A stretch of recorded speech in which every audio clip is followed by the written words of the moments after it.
मुसलमान अपने जुल्म से तौबा करे, रियल एस्टेट के बिजनेस में जो नाजायज तरीके हैं उससे तौबा करे, मस्जिदों की प्रॉपर्टियों पर, मलकियों पर जो नाजायज कब्जे हैं उससे तौबा करे, मस्जिदों की हिफाजत की कोशिशें करे। हम तो मस्जिद में मुसलमान होकर मुसलमान को आने नहीं देते हैं। ये मसलक का नहीं आएगा, वो मसलक का नहीं आएगा, हमारे मसलक का आएगा, गेट पर बोर्ड लगा देंगे। हमने खुद जुल्म की इब्तिदा की है, आज वो इंतहा देख रहे हैं कि मस्जिदों पे नाजायज कब्जे हो रहे हैं।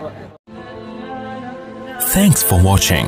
Don't forget to like, comment, share and subscribe to Alhamdulillah nahmaduhu wa nasta'inuhu wa nastaghfiruhu wa nu'minu bihi wa natawakkalu alayhi wa na'udhu billahi min shururi anfusina wa min sayyiati a'malina.